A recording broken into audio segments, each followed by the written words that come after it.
శివ శివ శివ అనవో మనసా, శ్రీ శివనామమే జగద్రక్ష. శివ శివ శివ అనవో మనసా, శ్రీ శివనామమే జగద్రక్ష. పుష్కళావర్తక మేఘములు వర్షం కురిపిస్తూ విపరీతమైనటువంటి గాలి వెయ్యాలి. అటువంటి వర్షం పడుతూ ఉండగా మిట్ట మధ్యాహ్నం వేళ దేవతా సార్వభౌముడైనటువంటి వాడు ఎవరుంటాడో ఆ దేవతా సార్వభౌముడు ఇత పూర్వం సృష్టిలో లేనటువంటి ఒక రథాన్ని ఎక్కాలి. ఆ రథం మీద ఆయన ఎక్కి ఉన్నప్పుడు ఇంతకుముందు ఎప్పుడూ ఎక్కడా ఎవ్వరూ పట్టుకోనటువంటి ధనస్సు ఒకటి పట్టుకోవాలి. ఒక్క బాణాన్నే ప్రయోగించాలి. ఆ ఒక్క బాణం ఇంతకుముందు సృష్టిలో ఉన్న బాణం కాకూడదు. అటువంటి బాణాన్ని ఎక్కుపెట్టి మా మీదకి విడిచిపెట్టాలి. అది ఎంతసేపు? మిట్ట మధ్యాహ్నం 12 గంటలకి అభిజిన్ ముహూర్తంలో 3 పట్టణములు ఒక సరళ రేఖలోకి వచ్చినప్పుడు అలా బాణం విడిచిపెడితే అప్పుడు మేము చచ్చిపోతాం. ఆ సమయం దాటిపోతే మళ్ళీ 1000 దివ్య సంవత్సరాలు అవ్వాలి. ఆ తర్వాత చూడాలి. తథాస్తు అన్నాడు బ్రహ్మగారు. ఇక వాళ్ళకి చావేది 1000 దివ్య వర్షములు గడవాలి. భయంకరమైనటువంటి కృత్యములు మొదలుపెట్టారు. దేవలోకానికి వెళ్ళారు, దాడి చేశారు, ఇంద్రాది దేవతల్ని బంధించారు, సమస్తమైనటువంటి సుఖములను వాళ్ళు అనుభవించడం మొదలుపెట్టారు. యజ్ఞయాగాది క్రతువులు జరగనివ్వలేదు.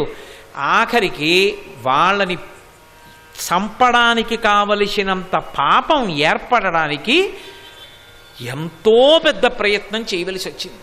నేను మధ్యలో పెద్ద కథ నడిచిన తరువాత 1000 దివ్య వర్షములు పూర్తయి ఈ 3 పట్టణములు, బంగారు పట్టణము, వెండి పట్టణము, ఇనప పట్టణము 3 ఒక్క చోటికి వచ్చి చేరినటువంటి సమయంలో బంగారు పట్టణంలో తారకాక్షుడు ఉంటాడు, వెండి పట్టణంలో కమలాక్షుడు ఉంటాడు, ఇనుప పట్టణంలో విద్యున్మాలు ఉంటాడు. ఈ 3 పట్టణములు ఒక్క సరళ రేఖలోకి వచ్చి నిలబడినప్పుడు దేవతా సార్వభౌముడైనటువంటి వాడు అపూర్వమైన రథమెక్కాలి. ఎవరు దేవతా సార్వభౌముడు? పరమశివుడే దేవతా సార్వభౌముడు. అందుకే శ్రీశైలే స్వర్ణశృంగే మణిగణరచితే కల్పవృక్షాళి పీతే సవర్ణ రత్నస్ఫురిత నవగృహే దివ్యపీఠే శుభార్హే ఆసీన సోమచూడ సకరుణనయన సంగన స్మేరవక్త్ర శంభుశ్రీ భ్రమరీశ ప్రకటిత విభవో దేవతా సార్వభౌమా అని పిలుస్తారు. దేవతా సార్వభౌముడు పరమేశ్వరుడు. కాబట్టి పరమశివుణ్ణి త్రిపురాసుర సంహారం చేయమని అడిగారు. తప్పకుండా చేస్తాను, లోకాల్ని రక్షించడానికి వస్తాను. కానీ సృష్టిలో ఇంతకు పూర్వం లేనటువంటి రథం ఉండాలి కదా, దాని మీద కదా నేను ఎక్కి రావాలి. అటువంటి రథం ఉన్నదా అని అడిగాడు. వెంటనే ఈ భూమినంతటినీ రథం చేశారు. సూర్యచంద్రులిద్దరినీ చక్రాలు చేశారు.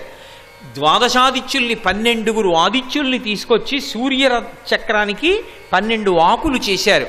16 చంద్రకళలను తీసుకొచ్చి చంద్రుడనబడేటటువంటి చక్రానికి 16 ఆకులు చేశారు. ప్రణవాన్ని, ఓంకారాన్ని కొరడా చేశారు. చతుర్ముఖ బ్రహ్మగారిని సారథిని చేశారు. 4 వేదములను గుర్రాలు చేశారు. సరస్వతీదేవిని దానికి పెద్ద ఘంట చేశారు. మేరు పర్వతాన్ని ధనస్సుని చేశారు. ఆదిశేషుణ్ణి వింటినారిని చేశారు. దేవతా సార్వభౌముడైనటువంటి పరమేశ్వరుడు ఆ రథం ఎక్కి బయలుదేరాలన్నారు. ఇప్పుడు పరమేశ్వరుడు వచ్చి ఆ రథం ఎక్కాడు. దేవతా సార్వభౌమ పరమశివ జయహో అని దేవతాగణాలన్నీ కీర్తించాయి. రథం బయలుదేరాలి. పరమశివుడు ఆ రథాన్ని అధిరోహించినటువంటి కారణం చేత 4 వేదములు గుర్రాలుగా ఉన్న బ్రహ్మగారు ఆ రథాన్ని తోలగలిగినటువంటి వాడిగా ఉన్న, ప్రణవం చేతిలో కొరడాగా ఉన్న ఆ రథాన్ని లాగవలసినటువంటి గుర్రాలు, వేదాలు లాగలేకపోయాయి. పరమశివుణ్ణి వేదాలు మాత్రం ఎక్కడ వహించగలవు? కాబట్టి ఆ గుర్రాలు వెళ్ళలేక చతికిల పడిపోయాయి, కింద పడిపోయాయి.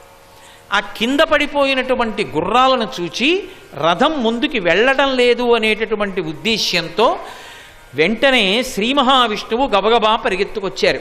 అయ్యో, 4 వేదాలు కింద పడిపోయాయి, ఇలా అయితే ఈ రథం ఎలా నడుస్తుంది? ఈ రథం నడవకపోతే త్రిపురాసుర సంహారం ఎలా అవుతుంది?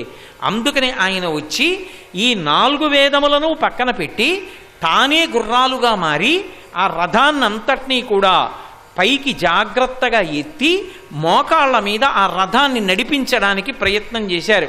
అందుకే శంకరాచార్యుల వారు శివానందలహరిలోనే ఒక మాట చెప్తారు, బాణత్వం అని.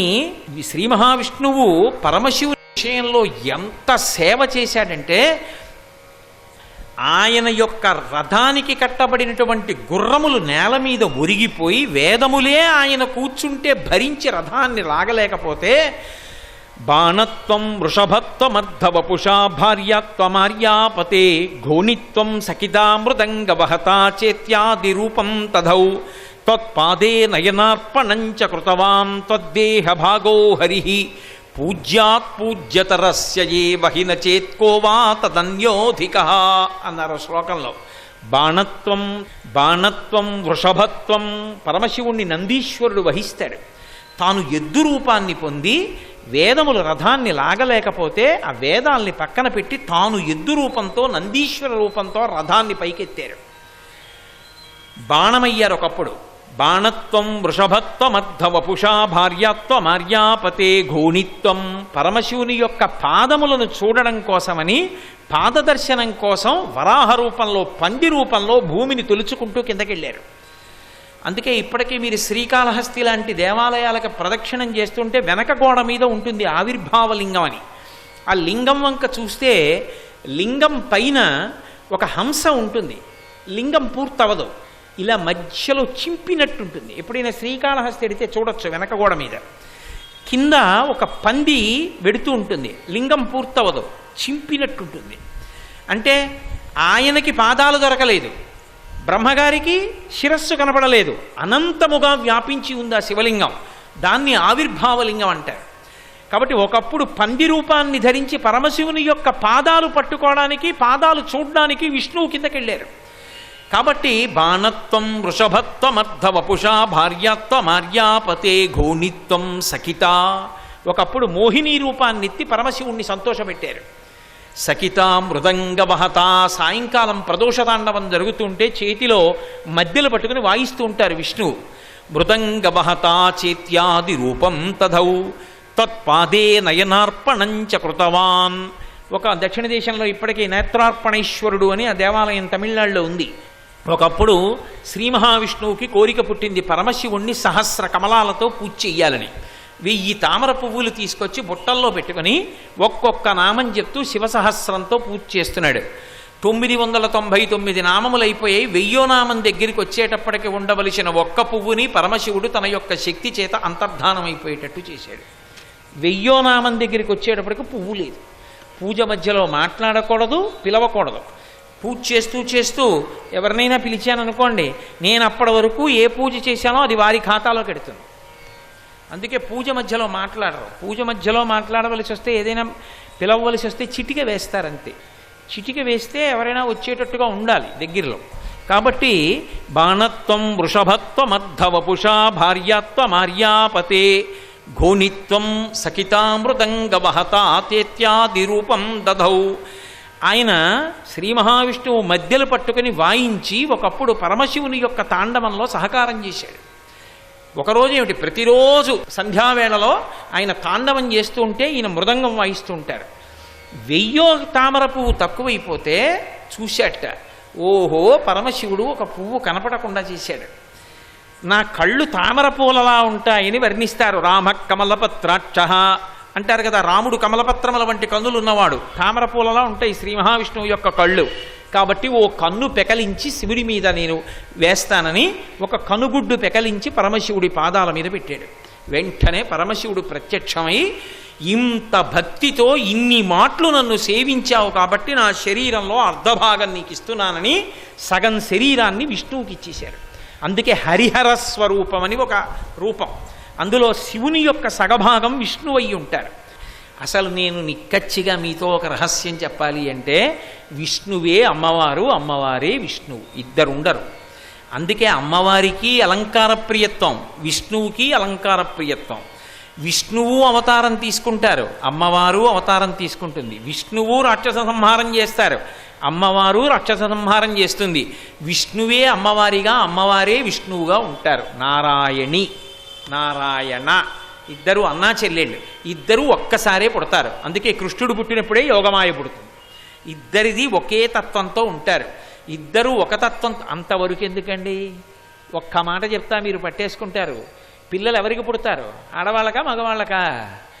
విష్ణువు యొక్క నాభికమలంలోంచి బ్రహ్మగారు పుట్టారంటే అర్థం ఏంటంటే అమ్మవారే విష్ణు రూపంలో ఉన్నది అని గుర్తు. అందుకే శివకేశవుల మధ్యకెళ్ళకి రా, భార్యాభర్తల మధ్యలోకి వెళ్ళిన పాపం వస్తుందని. సర్వం శ్రీ ఉమామహేశ్వర పరబ్రహ్మార్పణమస్తు. స్వస్తి.